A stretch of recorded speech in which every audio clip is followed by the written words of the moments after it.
So let's actually break this down. In one of the modules, we're going to be talking about our locking drills. So we're going to be going over our Kote-Mawashi lock. Now, if you are at home and you're practicing and you've never done this before, it might be a little challenging, but go slow. The tap, when Mr. Nick taps me or himself, I know he feels pain, I let it go. Anytime I do a lock, I don't go fast. I make sure I take care of my ukis, or the person I demonstrate upon first, right? Because we're bros.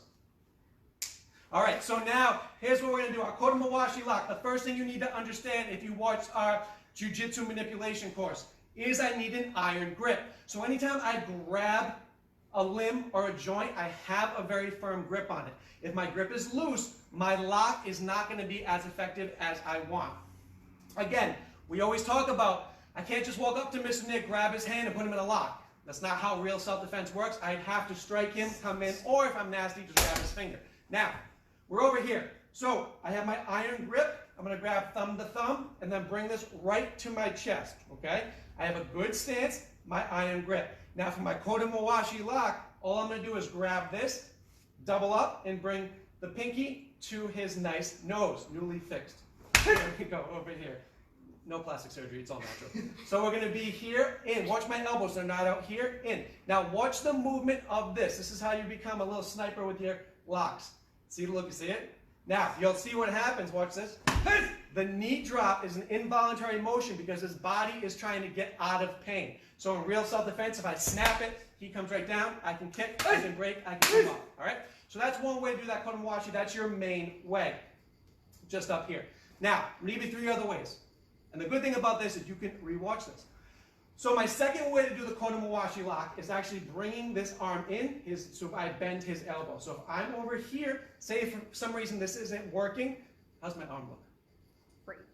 Okay, so if we're over here and this is not working, I'm going to take this and pull this into me, right? So now I'm using my chest, my arm to come in. A lot of times, not a lot of times, but sometimes if you have a good jiu-jitsu practitioner, they know the counter to the lock. So the counter to this lock would actually be a straight arm. See how he countered me? So what I have to do in that position is that if he's countering me, pull this back in and bring him down to me. Now look how close this is to me, right? For being an assassin, sniper, there's my finger break. I can come back, I can grab him, I can do what I want. So let's watch that again. So over here, I go to put my lock on, but maybe he's pushing me backwards. So I take this, pull this in as this still comes up. If I'm nasty, I can come to the side. I still got it. And there we go. All right, so let me give you a third way. The third way is probably the most nastiest. Is that a word? No. And Cranston, it is. Yes.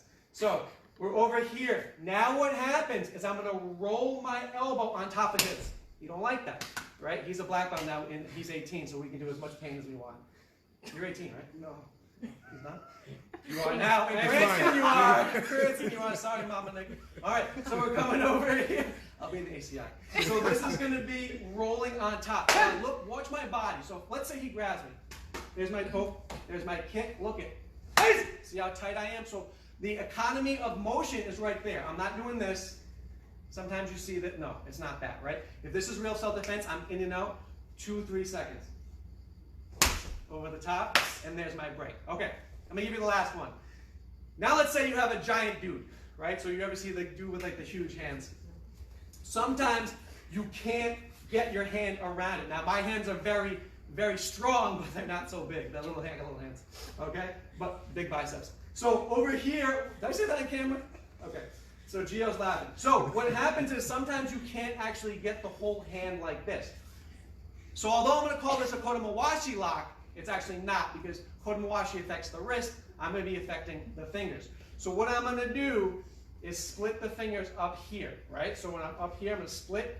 There's my iron grip. Now I'm going to apply upwards on the fingers, right? So I'll be here and then. See the difference? So if you get a guy who's big, and you see how big he is, first you kick him, and then you grab his fingers, and then you come here. In jiu-jitsu, especially the jiu-jitsu that we do, the fingers are actually a really good way to get away, especially if you're a woman or you're a little bit smaller. You can, if they go to grab you, you can trap them, poke them in the eye, make a finger come up, right? So that's real jiu-jitsu.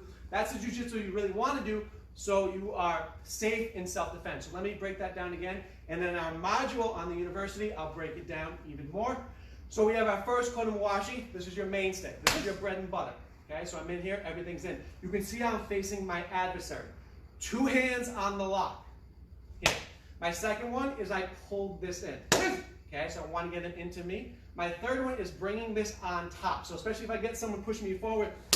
Now, see it? Now watch, here we go. Right, so you're over there. The last one is the fingers, right? The fingers have got me out of a few altercations that I didn't want to be in, right? Nobody knows what to do when you're breaking their finger, right? You don't break it, you just slightly bend it, and there are no marks.